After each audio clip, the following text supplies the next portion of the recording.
Welcome. I am Max Ada, and this is the Weightlifting.ai Podcast. I'm joined by Joshua Gibson.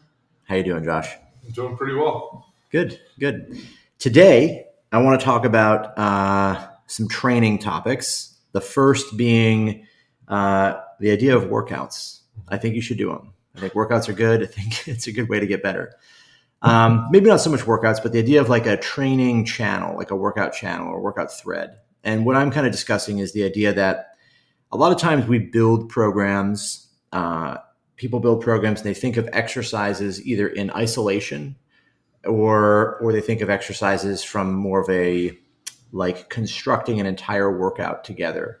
And they design the progression after that. And so I would define those two things, the ideas of like building your workouts as exercises would be like, okay, Monday, Wednesday, Friday, we have these 3 different workouts and I'm going to snatch and clean and jerk, or I'm going to snatch, I'm going to do hang snatch, I'm going to do power snatch in that week.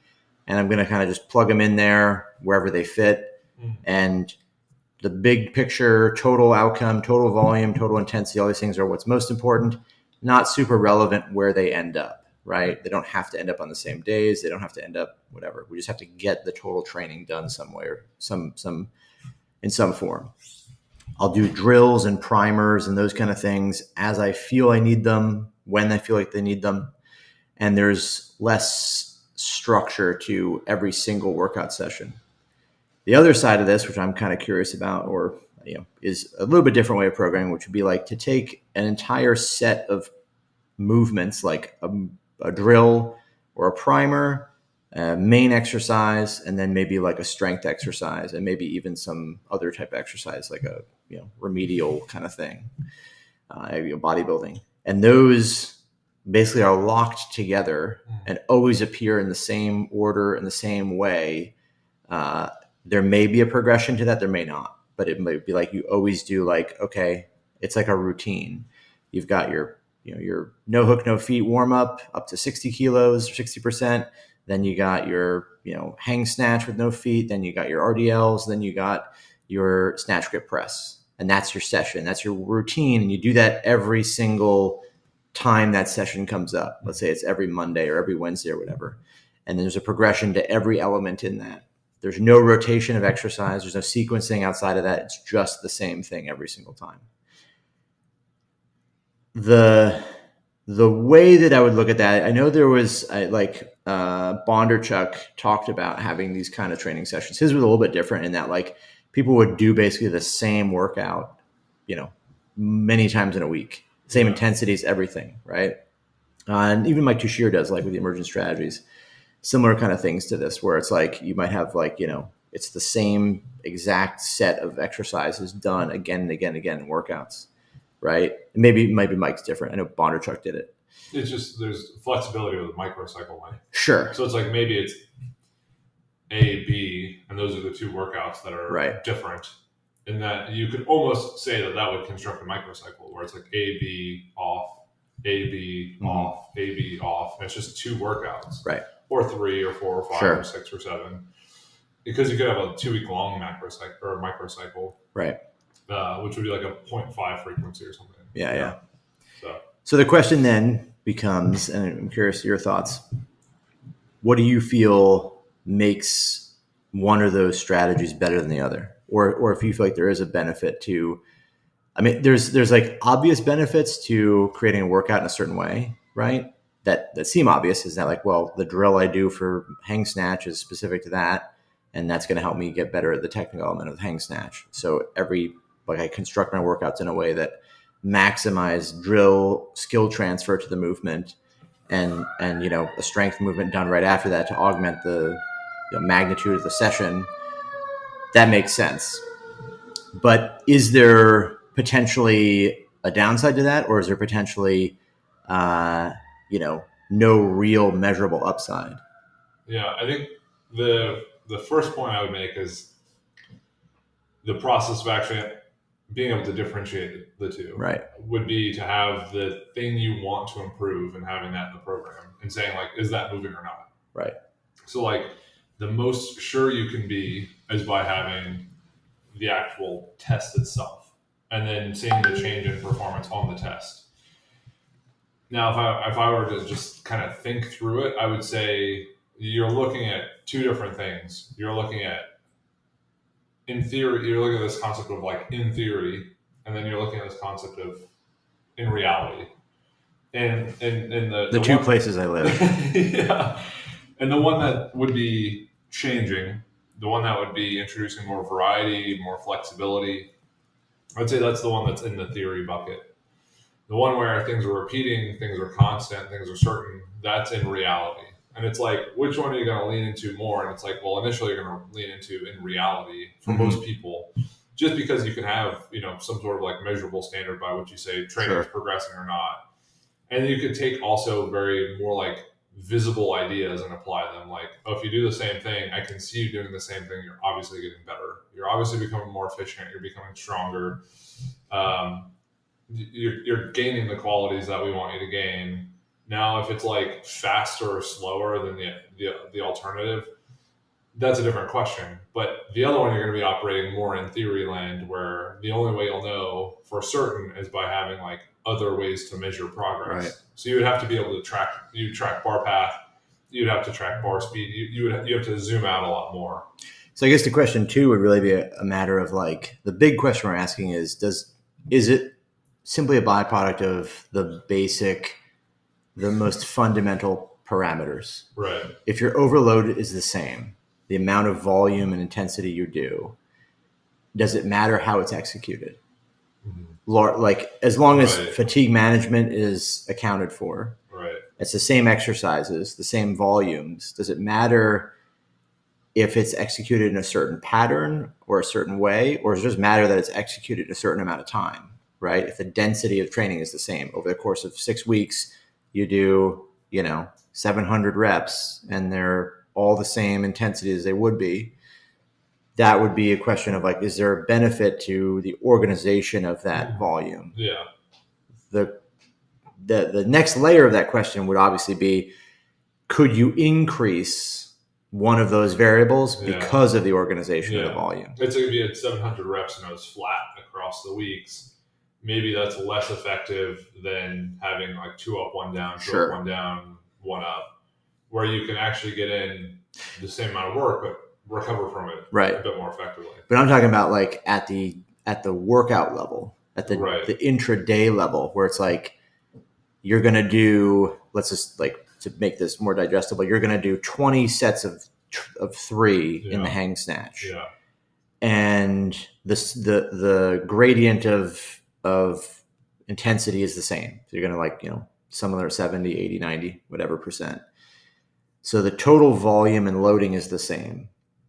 Is there potentially, like, if you were to just account for an even, volume equated session or training cycles, if you organize them maybe less frequently or in a different structure, would that potentially have an augmenting effect on the training? So you just have to look at different outcomes. Right. And I would say, based on some stuff I've been looking at with skill and performance, as skill level changes, people who are beginners are going to have more kind of like noise in the system with very basic tasks, which is going to allow them to learn pretty effectively or as effectively as they can with like the thing itself. So like an example I'd use is like 20 snatches on the minute. Sure. Probably see a pretty drastic change in performance and maybe even learning based off of the fact that just doing the task adds some noise. Yeah. And then they learn from that and they're able to pick up information that helps them improve their efficiency.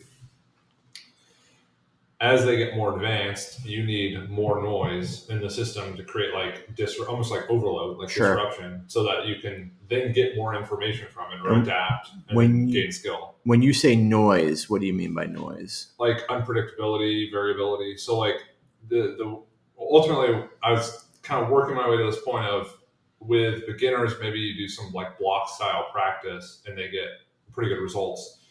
Generally, with skill retention and learning, random practice ends up being the better option because it introduces variability, because you do something, you change the task, you do it again, and then you have to like revisit it, almost like relearn it, right? Is that like muscle confusion? Yeah.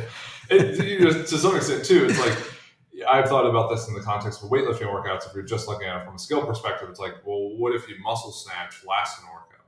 Right. And what if you snatch after you clean and jerk? So that's it. Snatch after you squat. Right. You're introducing variability to the practice schedule, which can enhance learning. So if you say that we're looking at this from like a learning perspective, then actually just plopping things down kind of at random, I think would be better from a skill perspective. That's interesting to me because I have noticed in my, like I would say as an anecdotal reference here, that what I would call, I don't even know the right word, but I would call like variability, the variable loading method, which is you have like a bowl of ingredients, like a salad, right? As long as you have the same amount of ingredients and they're tossed in, it's not, and you don't have a rigid structure to the way they're tossed in, the components make up a training system or training plan that almost gives a little bit more, it sort of tugs at different things psychologically for people that allow them to execute the training in a different way versus a highly patterned, very easy to recognize pattern, which is like Monday is squat day, Tuesday is bench day, Wednesday is deadlift day. Every single week, it's the exact same. Monotony develops much faster that way, right? That's been my experience. Whereas if it's slightly different, like the best example I would say is you look like a Shaco style training program versus like a block periodization, like traditional Western, whatever. It's like, you kind of know you're going to squat, bench, and deadlift of some certain days, but the exact routine of that is a little bit different each time. That subtle change and variability lends itself to reducing monotony. And when you're training in a way that is, quote unquote, hyper specific, as in you have a very small amount of variation or a very small deviation from the sport practice, sport movements, monotony sets in much faster, right? When you're doing less movement. So if you're just snatch and clean and jerk all the time, if there isn't a lot of variation, monotony becomes much more prevalent, right? And ultimately what monotony leads to is a reduction in output. People produce less, they're just less excited. They don't train as hard. They don't do as well. Or when things go wrong, things feel much worse than they are, right? A good example would be like if you're training for 6 weeks in a row and you're trying to increase your power snatch, and every time you max it out or every time you do power snatching, it's just not going as well as you want, or you have a day that's really bad, it feels like you're getting nowhere.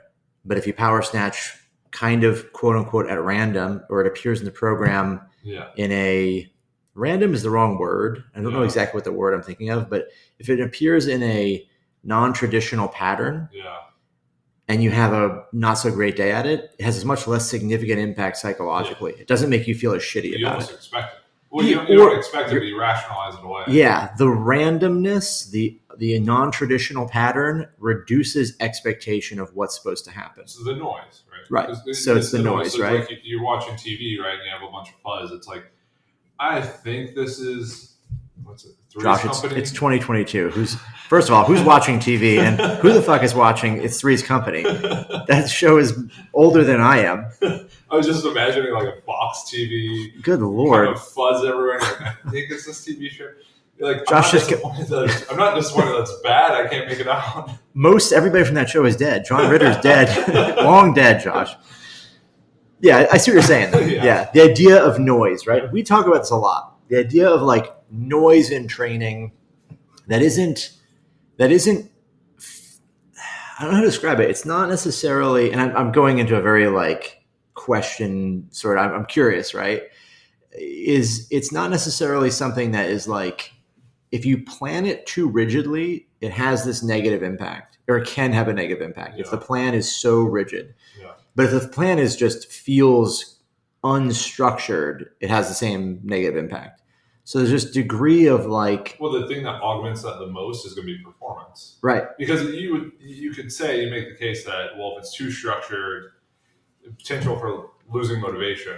But it's like, if it's too structured, but so predictably going to improve performance, people get really excited about that. I've seen the opposite too, though. Oh, really?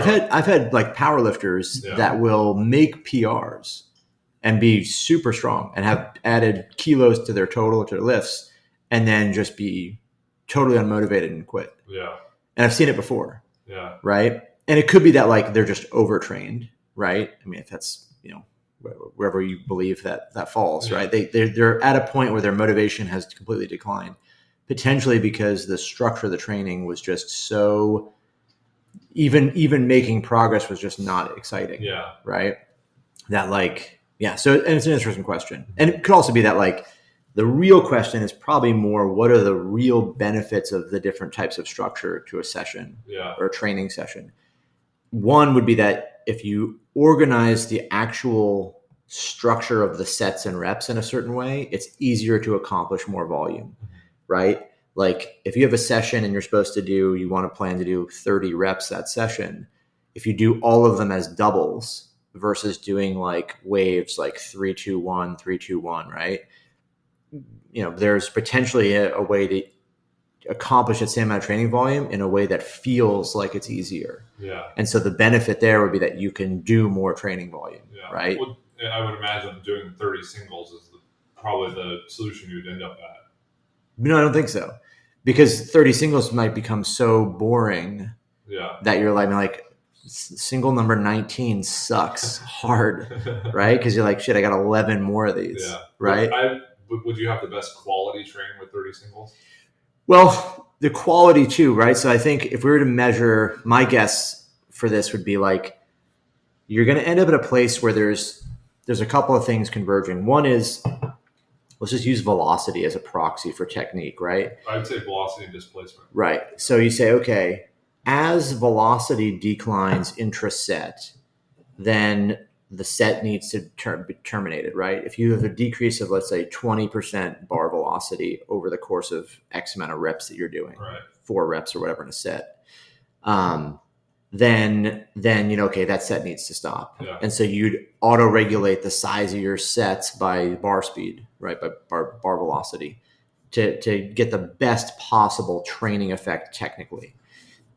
And then if you did that, the logical conclusion would be like, well, just do 30 singles.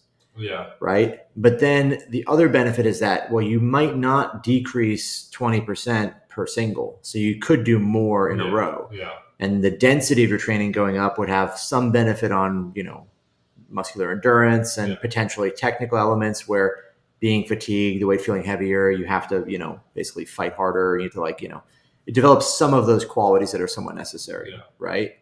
So then it's a question of like, is there a way to structure your training in a way that like, as you increase, everything's going to look like a pyramid, right? Where it's like, as you do more volume, you've got to do more reps at lower intensity and less reps at higher intensity, right? To maintain those two factors.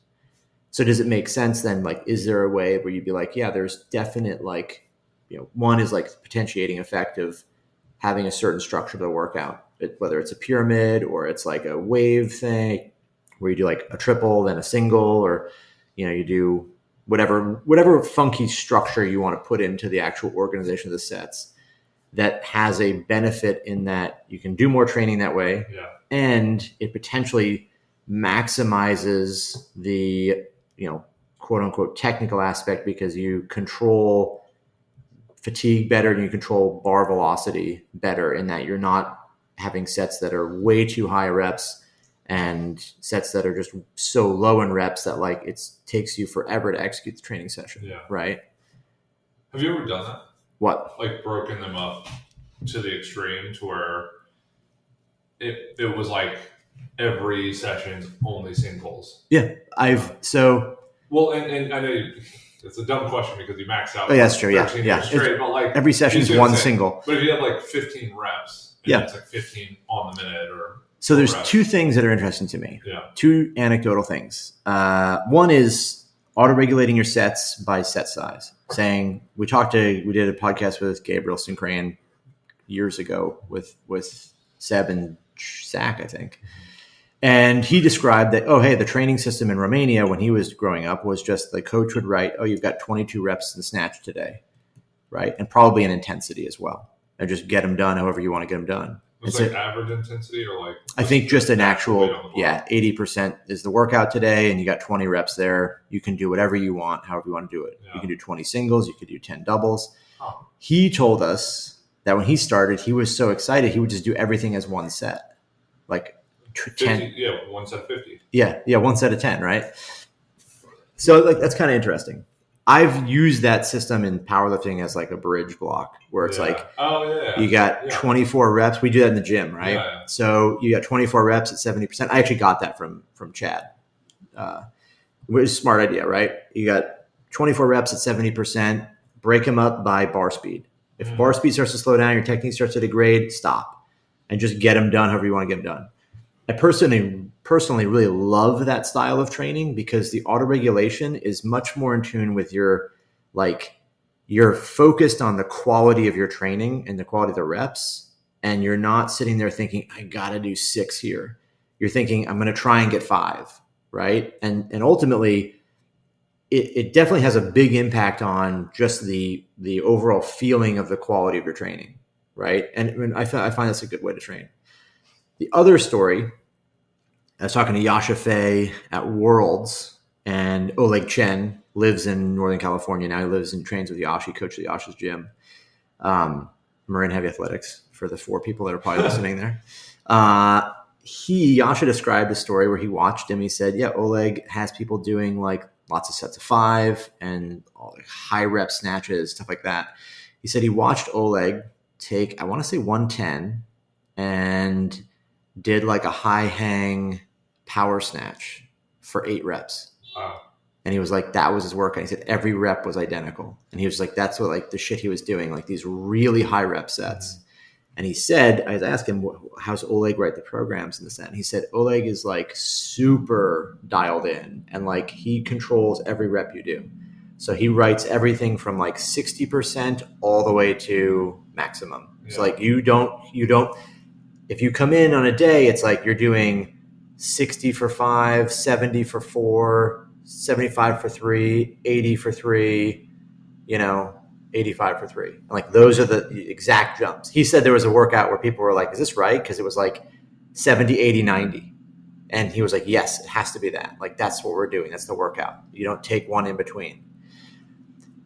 So it's a question, right? Yeah. We sit here and we're like, well, big picture, if the volume's the same, the intensity is the same, like, is there, the magnitude of the stress is the same. Yeah. Does it really matter? But then very experienced people, 2 opposite ends of the spectrum. One system where people are, basically doing, however they want to do it, like just break it up however feels best, versus like, he's got to be very rigid. This is the program. Yeah. And the structure of those 2 training sessions being potentially very different on any, the Romanian thing could be different every day. It could be very different ways. Well, how do you auto-regulate? I imagine, you have 2 questions you have to answer. Are you auto-regulating training volume or set size? Or are you auto-regulating weight on the bar? Because I don't think you could do both. So if you said do 30 singles or do 30 reps, break it up however you want, then you can't say at about... Yeah. You have to give like very precise prescriptions, which actually may make more sense. So if you go kind of like a classic like wave, loading scheme for a training block or training blocks, like 70, 75, 80, 75, 70, 75, 80, 85, 75, 80, 85, 90. You could just keep everything open-ended. And then you'd make sure the weight on the bar is going up. So you're making sure the average intensity is going up. Whereas, if you tried to auto-regulate load on the bar, you're not going to be able to do that. Right. Well, the other problem is like, I think we could probably agree that the most significant variable is going to be load on the bar, right? We're always going to probably be trying to drive the intensity on the bar. Depending on what you want. Well, in the end, if the average intensity, if the actual weight on the bar never goes up because auto-regulation always blunts that, you're probably going to have a hard time making progress. But you're saying what's going to drive the weight on the bar up? Right. So like if you were to say you've got to get 8 triples done today, right? Then at whatever intensity you can get done today, if you keep increasing the volume of those sessions, that intensity is going to start to go down. Yeah. Right. So you start at 5 triples, the next week 6 to 7 and 8. Like as fatigue builds, if they can adjust the intensity downward, it'll eventually start to drop. Yeah. So if there's not a proportional drop in volume, like it's going to be hard to maintain that, right? Yeah. Like, so ultimately the end result, if that progression went long enough, is that as you got to the end, like you'd still be getting the total volume done, but it would just start to become at a lower and lower intensity. Yeah. The RPE might still be the same in that it's becoming more difficult, but if the actual load is dropping, then you're losing total intensity or the intensity of the workouts. Yeah. The effort is high, but the actual weight on the bar is dropping. Yeah. Versus if you were to say the goal is always to increase the intensity, right? So as you progress from block to block or from week to week in the progression, there's a reduction in volume to allow for the increase. So moving from 5s to 3s to singles would allow you to continue to increase the intensity on the bar, the actual weight on the bar, right? And I mean, it may not be the right answer. I'm just, that would be my thought, is that like, if all things were equal, if we were pushed to the side, you have to pick one. Which variable do you want to increase? Training volume. You want to increase training volume? Yeah. Interesting. Why is that? Because I think training volume would drive weight on the bar to a larger extent than weight on the bar is going to drive weight on the bar. Interesting. Because I was trying to think like of two polar opposite examples. If you do one set of 1 rep, can you expect a bigger response than like 100 sets of 1? Like you can't create comparable examples, but I would think that like leaning into volume being the main driver, there was a guy, Jim Schmitz told me about a guy. Yeah. Okay. Jim Schmitz told me about a guy who used to come in the gym and he would do the 1 set of 1 program where he would start his workouts at a PR weight. Yeah. And just load it. And no warm up. Yeah. And like fucking miss it. And then he would just keep taking weight off the bar until he made a lift. And so I joked with Jim. I was like, well, what if he made it first try? Did he just leave? Like, yeah, it's the 1 set of 1 program. So someone's tried that. Yeah. Continue that. Yeah. It didn't work out for him, obviously. But I think it's more so like how much ground do you have to give up going from 1 set of 1 at a like maximal weight to 100 sets of 100 body weight. Right. You'd say where do you converge? And I would say that's such a tough question. It is, right? So you have to assume a lot. I was definitely at different times in my life. I'm in different camps, right? I've done the increase the intensity the most. Yeah. I've done the like just take it to its logical extreme, which is just absolutely only intensity matters, no volume, all singles. I got fairly strong in some ways, right? And I definitely felt, it's not a good example because this is actually a balance of the two. Yeah. But like training with like Shaco, I was way stronger training with Shaco, doing very low, all submaximal training and doing very much a quote unquote volume oriented approach, a much higher amount of volume. And even when I did training before him, when I did the programs before I met him, I would double them up and I would do them in the morning and the night. And my training volume was insane. And the average intensity was a little bit lower actually, because I was probably using slightly less weight than when I got stronger. Yeah. So I was doing a huge amount of training volume, like 3,400 reps a month. The programs were 1,700 reps in a month. Wow. So I was doing 3,400 reps above 60% every month in squat, bench, and deadlift. That's a lot. It's a lot of volume. Yeah, I loved it. It was great. Yeah. How did you survive it?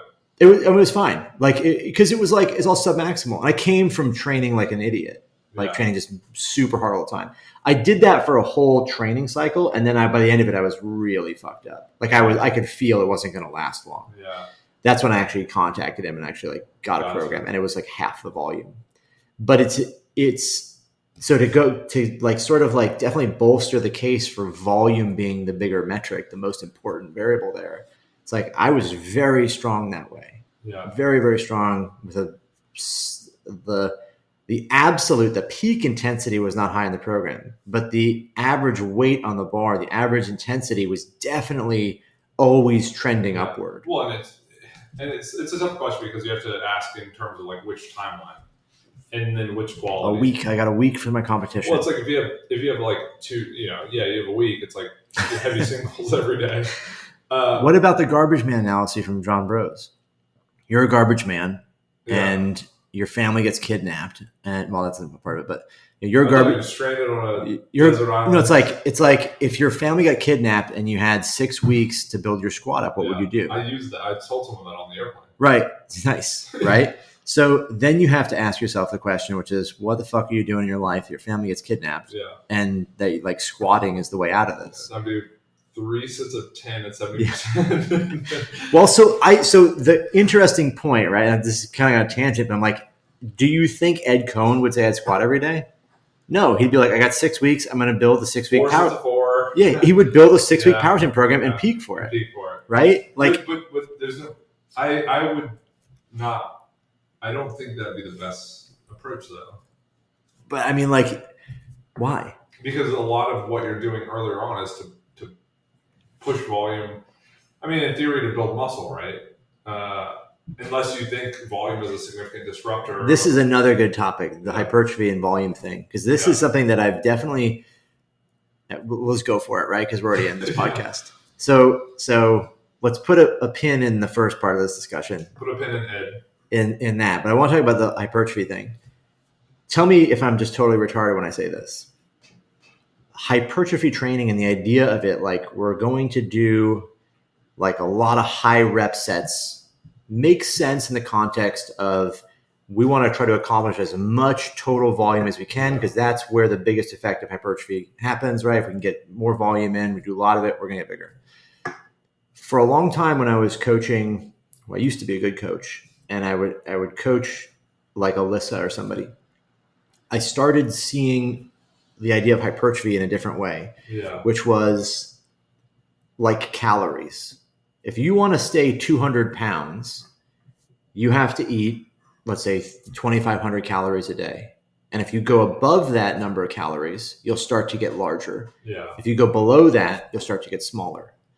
And so the hypertrophy aspect of training in the weightlifters I coach, I always saw it as like, if I want Alyssa to stay 51 kilograms, she can't do more than about 325 reps a month, right? If I want her to get lower, smaller, then we reduce that number. If I want her to get bigger, she'll get bigger if we add to that number. And so the idea of hypertrophy is more a matter in my mind was like the idea of like using nutrition to control the size of your body. It wasn't like, oh, let's build new muscle by doing a hypertrophy phase. It's okay, well, we want to just, what is the dose of training that's going to give you the most muscle? Because when I was training with Shaco, we never had quote unquote hypertrophy phases. And I was very muscular. Like there's no pictures, but I was fucking jacked. But no pictures he's willing to show me. Yeah. I mean, they're on my phone. I look at them every day, but, they're hanging up in my bathroom with a shrine written in lipstick. Like, you used to be somebody. But anyways, like, so I see it more as like, okay, the size of the lifter is going to be determined by the amount of volume they're doing, right? But we want to try to allocate as much of that volume to things that are most beneficial, the type of training. It's not going to be sets of 8 and 10 because, one, there's just a lot of reps that are not high quality technically for the lift, even if it's a squat. And 2, like, it's just not manageable. It's like we're switching from these totally, like the difference between those types of volume is so great in a block system, right? Maybe in like a DUP kind of structure, you'd have, 8s and 5s and 3s in 1 week. So it's consistent. But it'd be more like looking at what's the total volume in the month. That's going to be that's going to dictate the hypertrophy. It's going to dictate how much muscle a person holds on to. And then you want to change that, increase calories and increase the total volume and spread it out across everything. Yeah, I would say that intensity is like, or load on the bar is going to be like almost like protein. Because if you change that significantly enough, you can augment the response to the calories.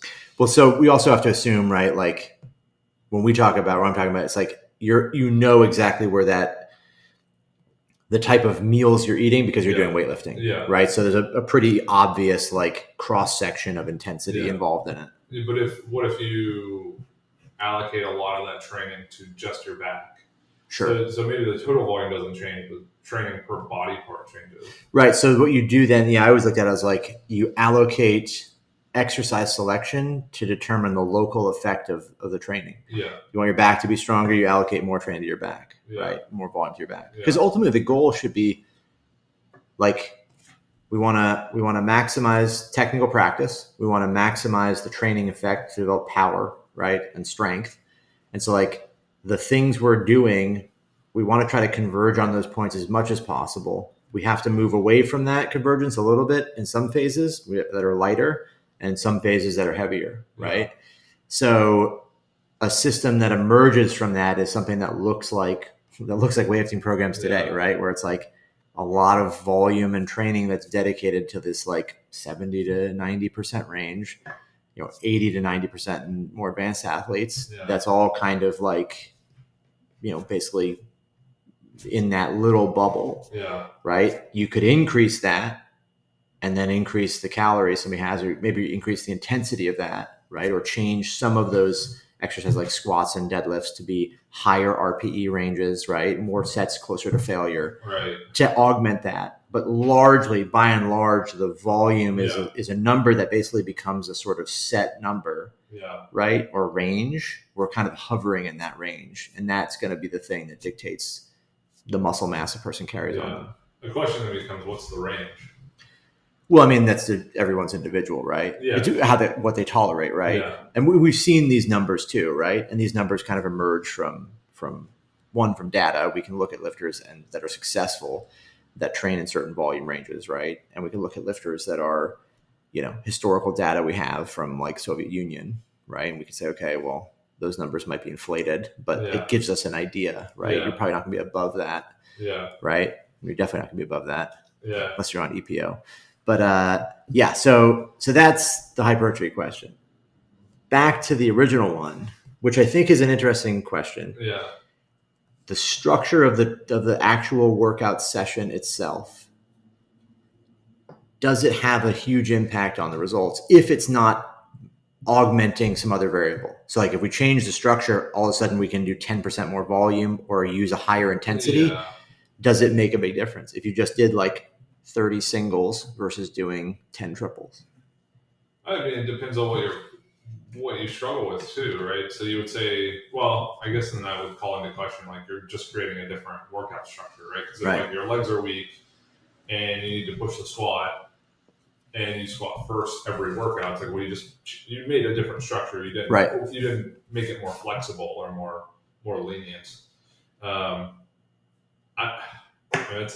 So it's something I'm toying with. The reason I'm asking this, and I ask you because you always give a very good response, is I'm considering implementing this into the AI, where you basically have channels that are created, where you would have basically linked exercises. So like you'd be able to pick a primer movement for your like, okay, like this channel is developing let's just call it the second pull or the explosion or whatever. Yeah.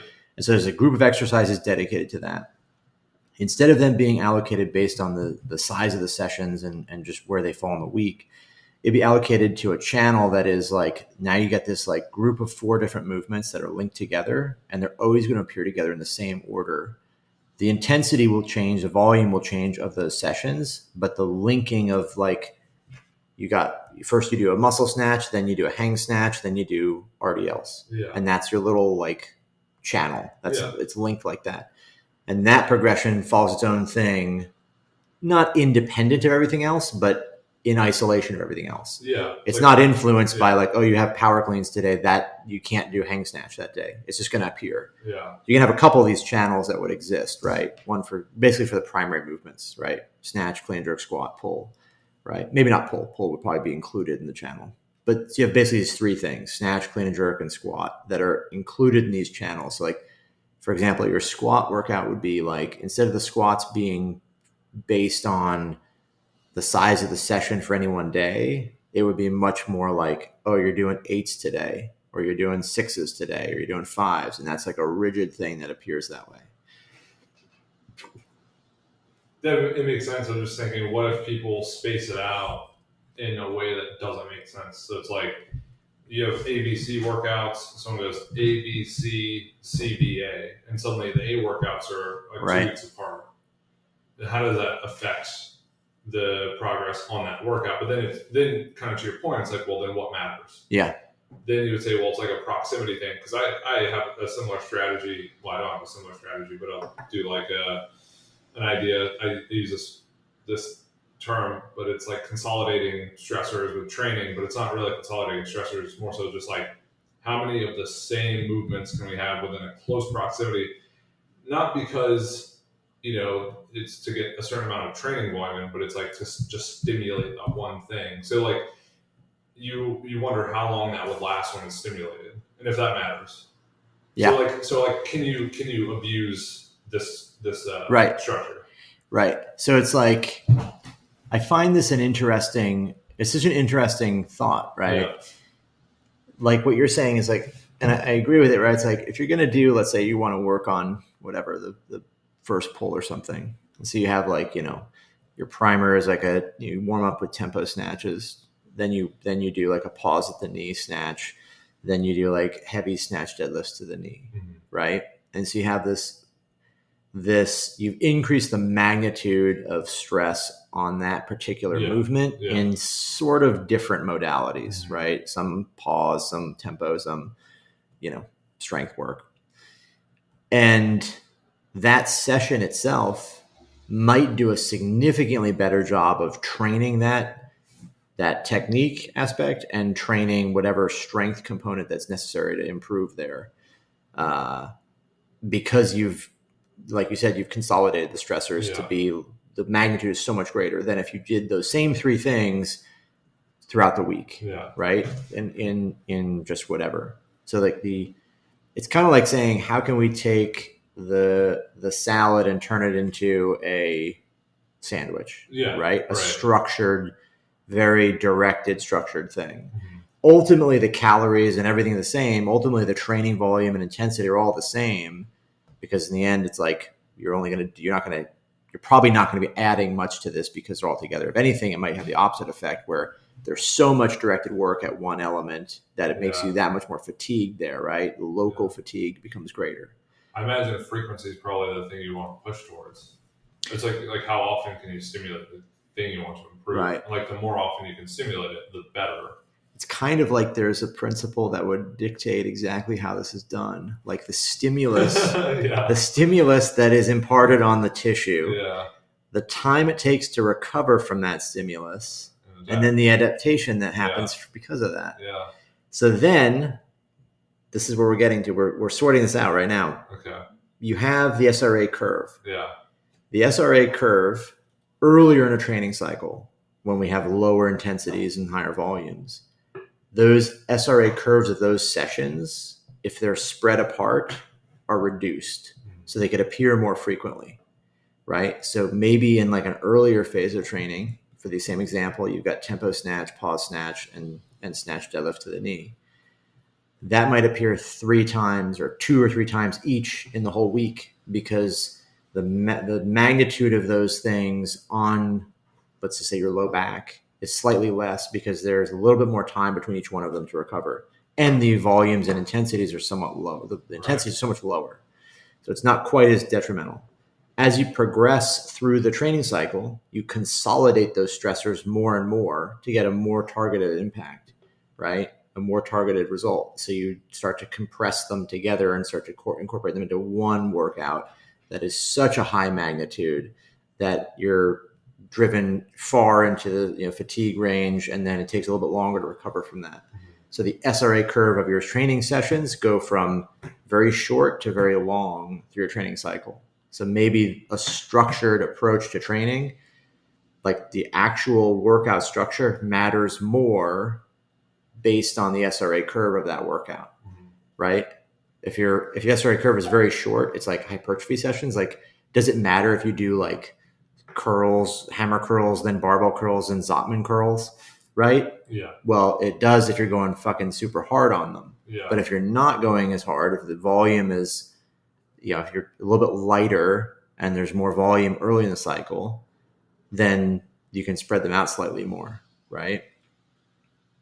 Yeah, and again, it depends on what quality you're looking at, because if you're looking at something that's muscular in nature, you're looking at like, when does the response from the training dip? Because you're not trying to essentially stimulate it as you're still on right. the up. Right. It's just, I guess it would be the same thing with technique or with any other quality that can exist or improve within a week. It's like if you're gaining from the stimulus, you don't want to target it again because you're just like doing an unnecessary amount of work and cutting into what you were already doing. Right. So if like you stimulate like this muscle like protein synthetic response, so you can build muscle and you're like responding, and then you cut into it. It's like, well, you could have just waited. Right. Yeah. What's the point? Split right. up the frequency a little bit further apart. Yeah. And then been more efficient with what you did. And we know that like the SRA curve of like technical sessions is probably non-existent, right? I mean, like it's super small. Yeah. And so the question is like, okay, early in the training cycle, does having a significantly higher frequency, if technical work is what's important? Well, to that point though, I talked about variable practice at the start of the podcast. And variable practice, at least for people who are more advanced, tends to lead to better retention over time. Right. So it's like, well, technically that curve can be pulled further out depending on how you set up the practice structure. So if you introduce more noise into the system, you create better retention, so you don't have to stimulate it as frequently. Right. So like, this is kind of... Well, so hold on, because that's an interesting thought. Yeah. If you think about it from the other way around, which is, and correct me if I'm wrong, if you increase more noise, if you increase the noise, so if you increase the variability of the training, right, you can reduce the frequency of the training because the effect is greater. Right.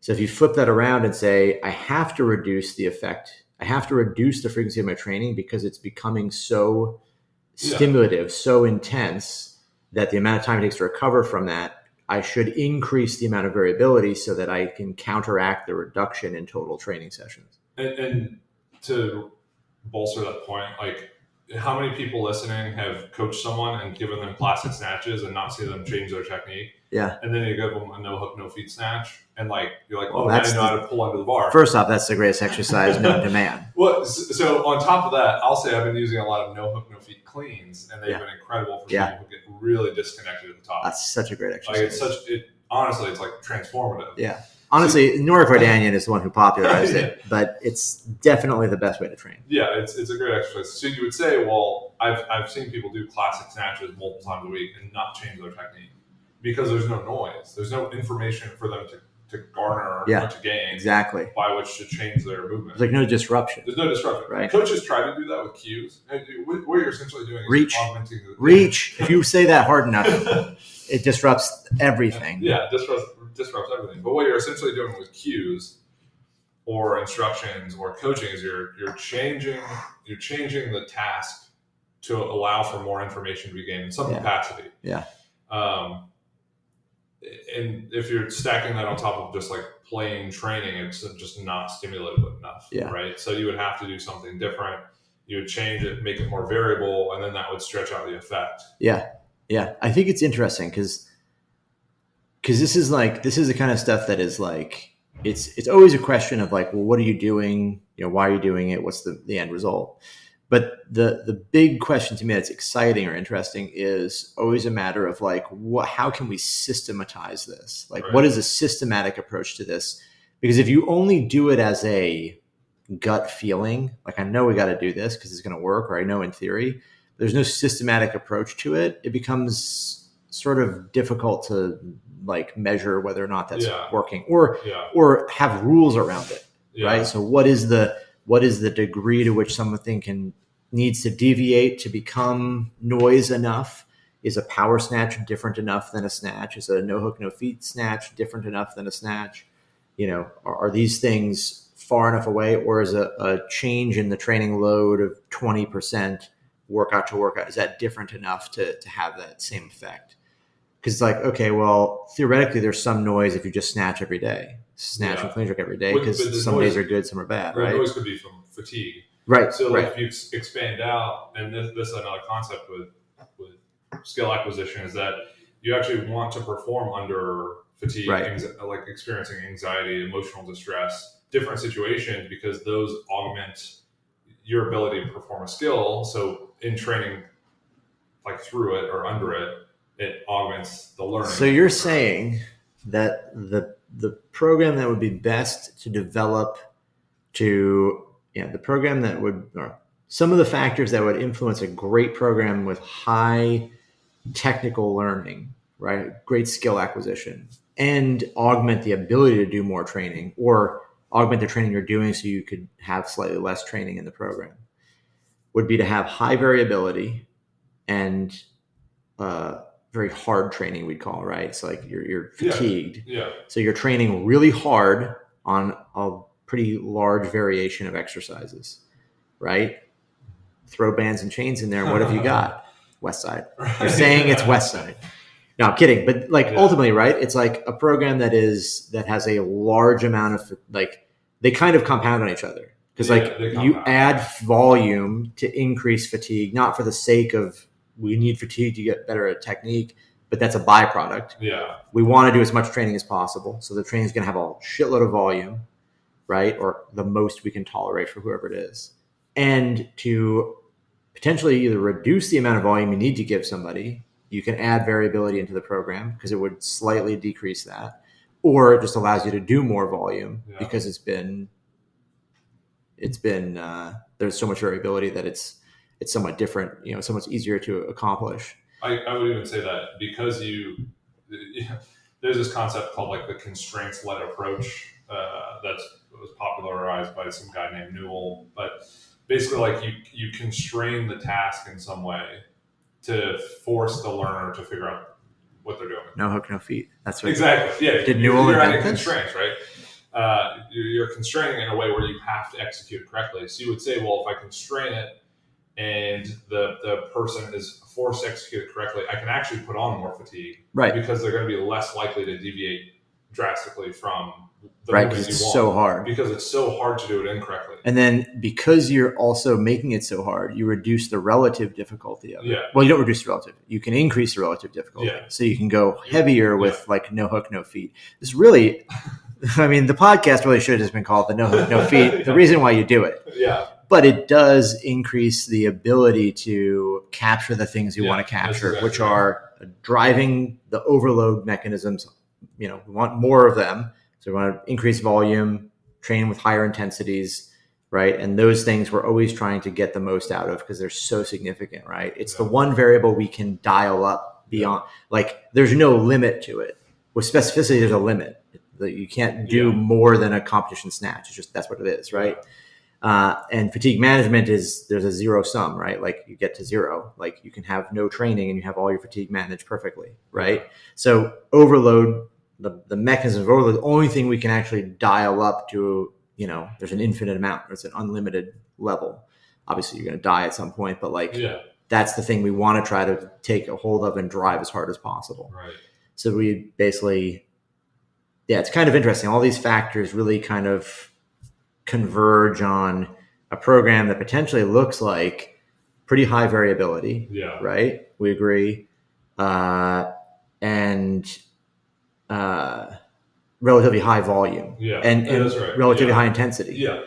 So I think, if I were to train really hard and do a lot of different variations. Yeah. I mean, well, that's the thing I would honestly, that's pretty much how I program. Yeah. It's like you don't do a ton of classic lifts until like maybe 8 weeks out. Yeah. You don't really need.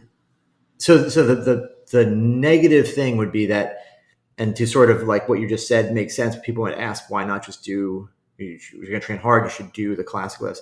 The problem is when you inject too much consistency into the program, it negates those other factors, right? So if high variability means that there isn't a lot of the same stuff in the program. Yeah. If you negate that by like, oh, now let's just snatch and clean jerk every day, you start to decrease the amount of variability. And so it's like you just don't have as much of it in the program. Right.